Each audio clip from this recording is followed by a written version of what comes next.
Yo geng, kali ini mari kita bahas film Korea bergenre action, menceritakan tentang seorang pasukan khusus yang ditugaskan untuk menyelamatkan sang presiden Kim Jong-un dari maut dan mencegah terjadinya Perang Dunia III. Mari simak filmnya. Kisahnya sendiri berlatar di dua negara yaitu Korea Utara dan Selatan. Di Pyongyang, ibu kota Korea Utara, terlihat seorang veteran pasukan elit Korea Utara bernama Jung Wo-sung mendapat panggilan tugas dari atasannya bernama Lee Dae-han, komandan RGB alias Badan Intelnya Korea Utara. Mereka membahas tentang misi rahasia untuk melindungi Presiden Kim Jong-un dari aksi pemberontakan terselubung yang direncanakan oleh para elit militer Korea Utara. Para pengkhianat ini diantaranya Kim Do-won yaitu Menteri Pertahanan Korea Utara dan Park Gwang-dong yaitu Jenderal Militer Korea Utara. Maka di sini Wo-sung ditugaskan untuk membunuh kedua orang tersebut, geng. Menjelang malamnya, kita sedikit beralih ke Seoul, ibu kota Korea Selatan. Terlihat seorang sekretaris presiden Korea Selatan bernama Kwak Wo-chul tengah santap malam bersama kedua anaknya, geng. Ketika ia sibuk dengan urusan negara, tak disangka kedua anaknya malah dijemput pulang oleh mantan istrinya yang berprofesi sebagai dokter bedah di rumah sakit. Di waktu yang sama, malam itu misi melindungi Presiden Kim Jong-un pun dimulai oleh Wo-sung. Misi pertamanya yaitu membunuh Kim Do-won, Menteri Pertahanan Korea Utara di jembatan Pyongyang hari itu. Dan inilah Steel Ray. Tentu esoknya berita duka ini gempar di seluruh dunia dan sampai ke telinga Wo-chul, sang sekretaris presiden Korea Selatan. Ia pun berdiskusi dengan Lee Hong-jang yaitu Menteri Pertahanan Cina di sebuah restoran untuk membahas berita heboh ini. Dan desas-desus yang beredar bahwa pembunuhan tersebut adalah langkah Kim Jong-un untuk membersihkan rezim lama ayahnya agar kedepannya tidak terjadi pemberontakan di pemerintahan yang ia pimpin. Setelah diskusi singkat ini, Wo-chul pun bergegas menemui Presiden Korea Selatan di Istana Negara untuk mengabarkan berita genting ini, geng. Dan kita beralih ke Pyongyang. Di sebuah kedai makan, Wo-sung mendapat misi keduanya dari Lee Dae-han, komandan RGB untuk aksi selanjutnya. Ia mendapatkan fasilitas berupa uang saku, telepon satelit, dan peta koordinat di mana ia akan mendapatkan senjata. Sebelum menjalankan tugas berbahaya ini, malamnya Wo-sung pun pamit pada istrinya dan anaknya. Ia terpaksa berbohong pada istrinya bahwa dirinya mendapatkan tugas kunjungan ke Kuba, negara sahabat Korea Utara, sembari memberikan segebok uang cash yang ia dapatkan dari misi ini, geng. 무슨 일인지는 모르겠지만은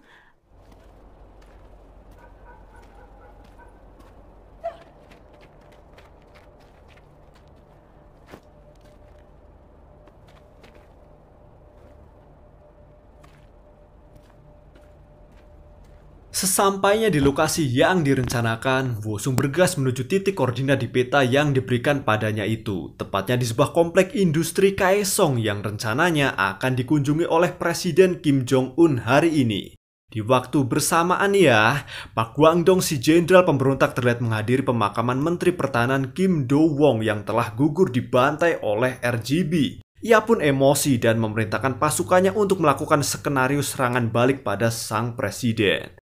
Singkat cerita, Wo-sung pun berhasil mendapatkan sepucuk sniper yang telah disiapkan RGB di dalam saluran udara pabrik tersebut. Sembari terus memantau keadaan sekitar, akhirnya datang juga tuh parade sang presiden Kim disambut meriah oleh ribuan karyawan pabrik, membentuk lautan manusia untuk menyambut sang idola. Namun di sisi lain, terjadilah kepanikan di kubu RGB setelah mereka mengetahui bahwa Jenderal Park Gwang-dong si pemberontak mengirim pasukan militer ke komplek industri Kaesong.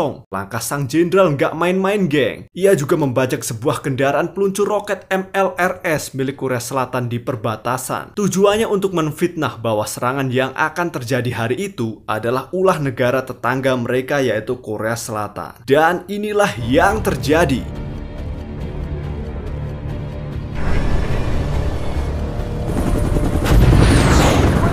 Tentunya pihak NATO yang mengetahui bahwa MLRS secara ilegal meluncurkan roketnya ke Korea Utara meminta izin ke Pentagon untuk langkah penghancuran.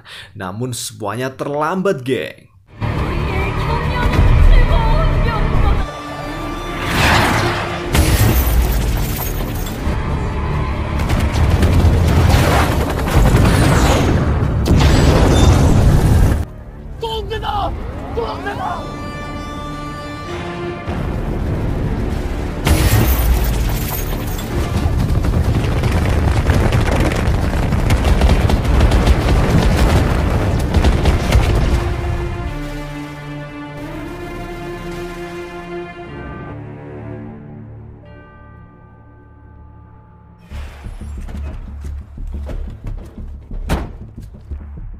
생존자들 남기지 말라.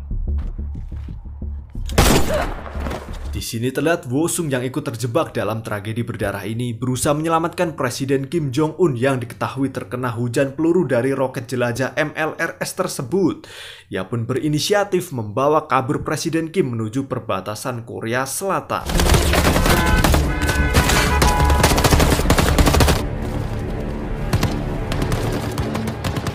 Dan untungnya sang Presiden Korea Selatan yang mendengar kabar menggemparkan ini tanpa pikir panjang bersedia membuka perbatasan mereka untuk menampung pengungsi dari utara.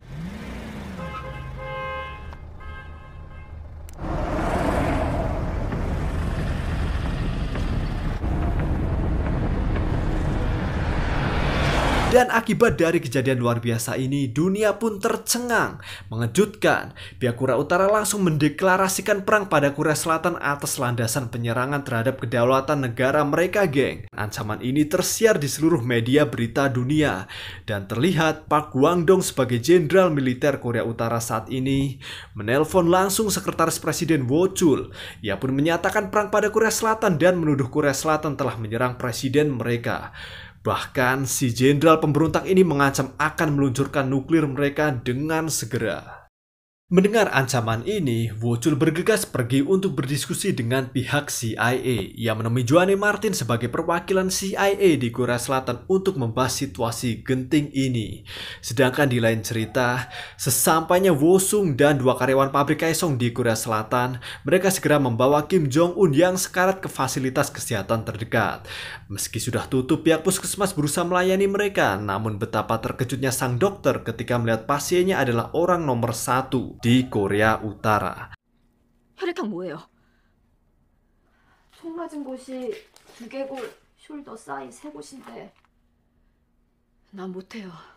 Singkatnya, setelah berhasil mengangkat 2 peluru yang bersarang di tubuh Presiden Kim, sang dokter tidak berani melanjutkan pembedahan, geng. Karena peluru terakhir bersarang di tengkorak sang presiden. Butuh peralatan lengkap di rumah sakit besar untuk melakukan operasi beresiko tersebut. Tentunya Wo-sung yang kebingungan dengan keadaan ini segera menghubungi Lee Dae-han atasannya di RGB yang mengabarkan bahwa sang presiden masih hidup namun kondisinya kritis. Dae-han lantas memerintahkan Wo-sung untuk tetap tenang dan siaga penuh melindungi sang presiden dengan segenap nyawanya. Sembari menunggu bantuan dari anggota RGB lain yang akan Dae-han kirim ke puskesmas tersebut. Singkat cerita, beberapa intel RGB pun datang ke puskesmas di mana Presiden Kim dirawat, geng. Alih-alih memberi bantuan, inilah yang terjadi.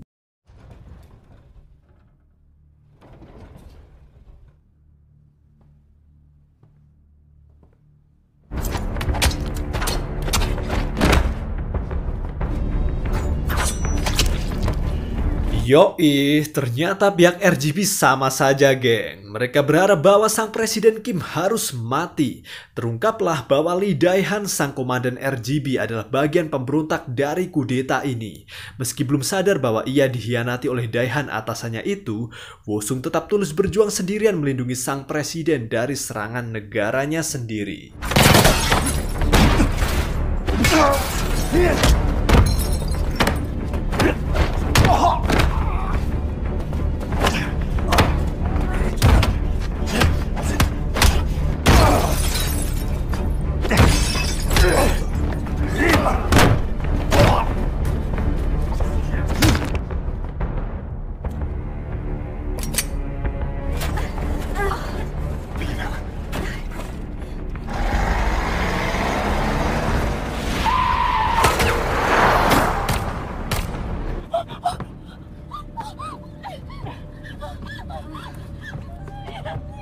큰 병원으로 가야 돼요.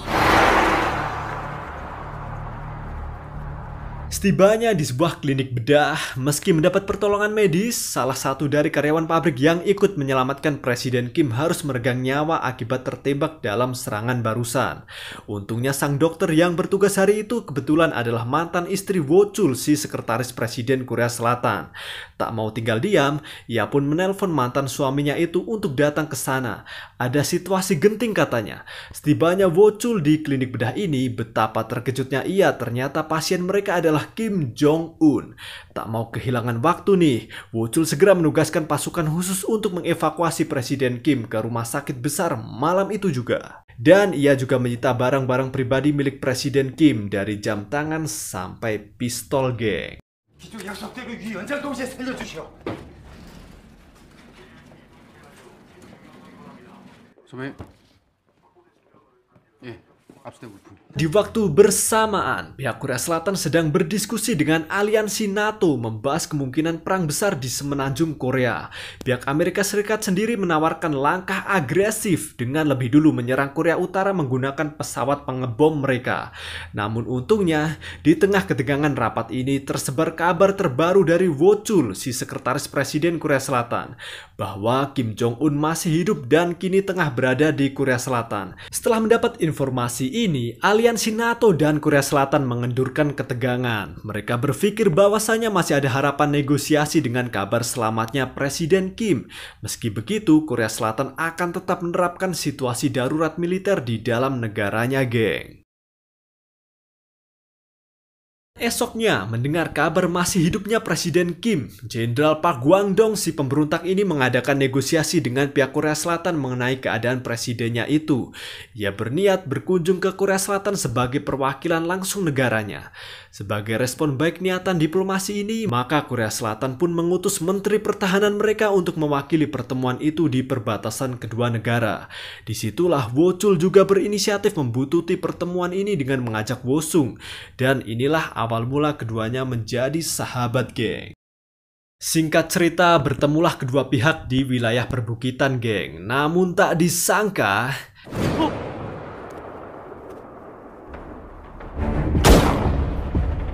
저격이요.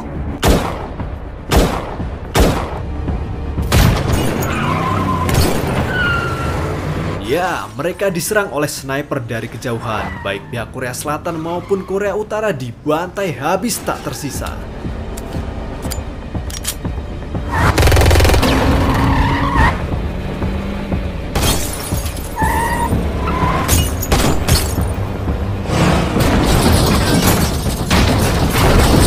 Singkatnya, setelah berhasil menyelamatkan Menteri Pertahanan Korea Selatan, Wosung teringat salah satu misinya yaitu membunuh Jenderal Park Gwang-dong si pemberontak. Ia pun mengeksekusi si jenderal tanpa belas kasih dan berikutnya inilah yang terjadi.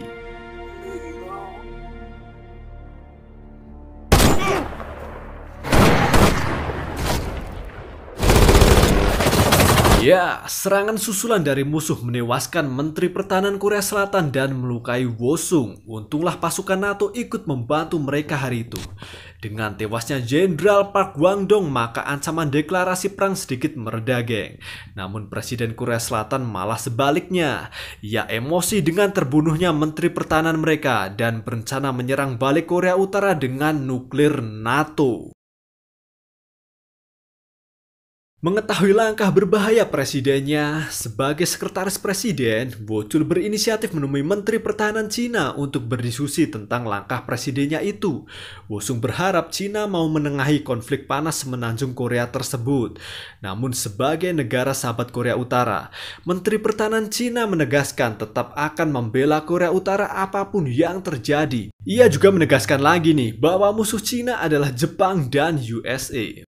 Meski diskusi dengan Menteri Pertahanan Cina berakhir buntu ya, Wochul tidak menyerah, geng. Ia lanjut diskusi dengan perwakilan CIA. Namun ternyata pihak CIA malah mengompori negaranya, geng, bahwa nasi sudah jadi bubur. Cepat atau lambat perang Korea tidak bisa terelakkan, ujar si agen. Baru juga dikomporin. Benar saja, selang beberapa waktu kemudian Presiden Korea Selatan mengumumkan rencana penyerangan mereka pada Korea Utara. Ia meminta pihak Washington untuk mengirimkan pesawat pengebom mereka dan menjatuhkan nuklir ke Pyongyang serta kota-kota lain di Korea Utara. 대한민국의 현 대통령으로서 북한에 대한 핵 선제 공격에 동의했다는 사실.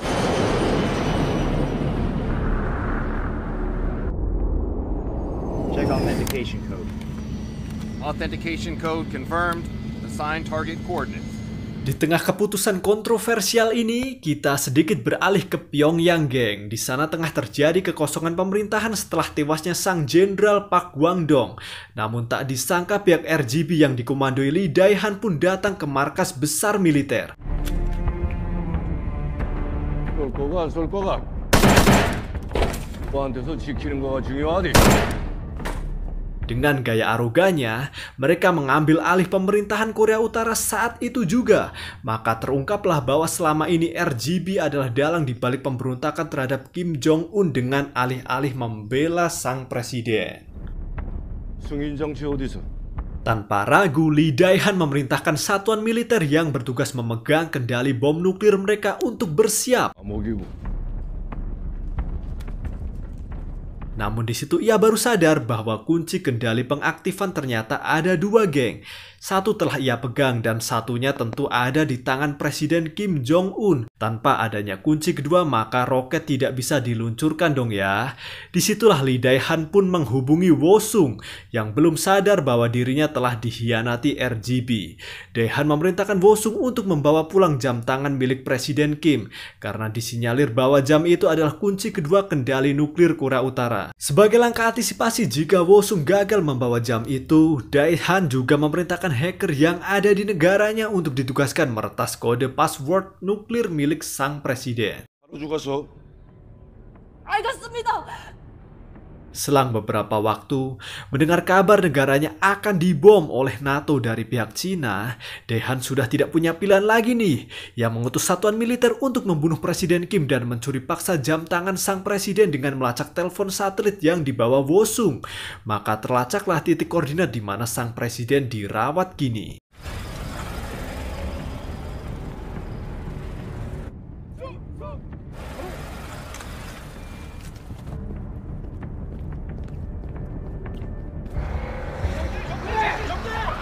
어디까 지금 폰 환자가 있어.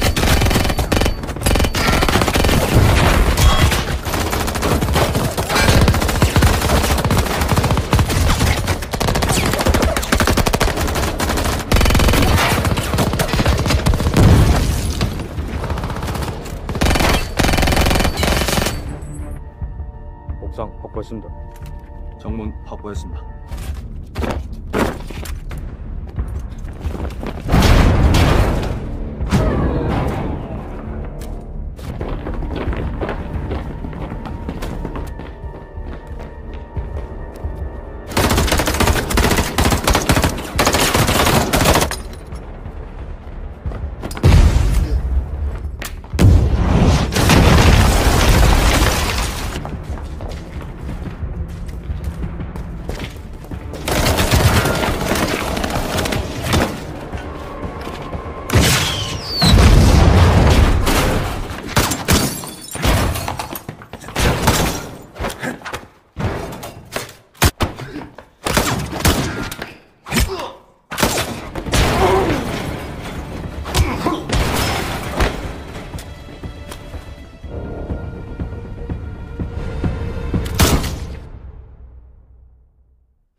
Setelah serangan kedua oleh RGB ini, pada akhirnya Wo-sung pun sadar bahwa dirinya telah dikhianati Lee Dae-han, sang komandan RGB. Ia pun berniat balas dendam dengan pulang ke Korea Utara dan menghentikan aksi Dae-han atasannya itu. Disitulah Wo-sung pun punya ide gila. Ia meminta tolong pada Wo-chul untuk memberikannya jam tangan yang dilengkapi GPS. Rencananya jika sinyal GPS nantinya diaktifkan, maka disitulah posisi Dae-han dan anteknya bersarang. Ia menyarankan pada Wo-chul untuk memerintahkan NATO mengebom titik koordinat GPS yang ia bagikan nantinya. Ya begitulah, ini adalah misi bunuh diri untuk mencegah Perang Dunia Ketiga, geng. Dan di waktu bersamaan ketika pihak Korea Selatan tengah sibuk menyiapkan strategi mereka, Dae-han bersama hackernya berhasil meretas satu misil kendali nuklir untuk diluncurkan. Maka peluncuran hari itu disiapkan dan targetnya adalah Jepang, sebagai bukti bahwa mereka adalah negara saudaranya Cina.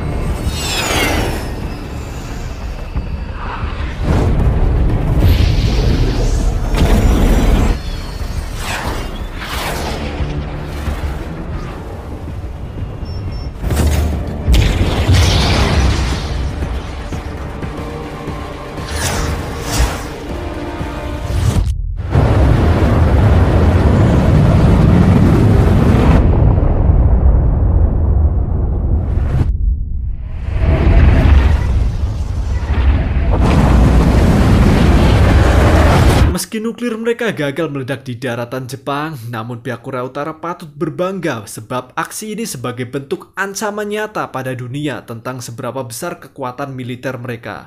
Disitulah pihak NATO dan aliansinya menciut, geng. Mereka mengurungkan niatannya mengebom Korea Utara untuk sementara waktu. They will not dare to move recklessly. Please try to perceive the situation from the point of view of your allies. Esok hari menjelang, waktunya untuk mewujudkan ide gila mereka. Misi bunuh diri dari Wosung pun di ACC para petinggi Korea Selatan. Segera Wosung ditemani Wochul pun bergegas menuju perbatasan kedua negara.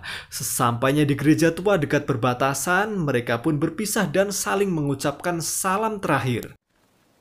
철우동지. 그동안 고마웠어, 남쪽 철우. Singkatnya, sesampainya Wosung di bunker bawah tanah Korea Utara, ia pun disambut baik oleh pihak Korea Utara dan berhasil bertemu Daehan. Maka terjadilah ketegangan di antara mereka. Pada kenyataannya, Wosung yang sekarat berhasil mengaktifkan sinyal GPS di saat terakhir. Ia pun gugur dengan terhormat sebagai pahlawan dunia. Maka disitulah pihak NATO segera mengkonfirmasi titik koordinat GPS tersebut dan tak segan meluncurkan rudal jelajah mereka untuk menghancurkan Daehan dan anteknya.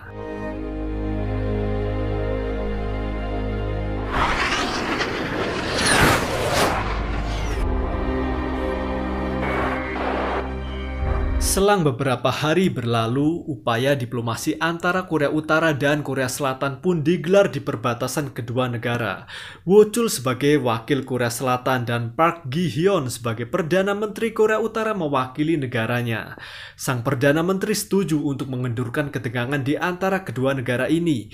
Ia bersedia membuat kesepakatan baru dengan menyerahkan setengah bom nuklir Korea Utara untuk dinonaktifkan oleh Korea Selatan, geng. Sebagai gantinya, Presiden Kim yang berhasil menjalani operasi dikembalikan ke Korea Utara dan gencatan senjata resmi diumumkan. Akhir cerita, sebagai bentuk penghormatan terakhir pada Wosung sahabatnya, Wochul mengunjungi istri dan anak Wosung di Korea Utara. Ia pun memberikan kenang-kenangan terakhir titipan dari sahabatnya itu kepada putri kecil Wosung.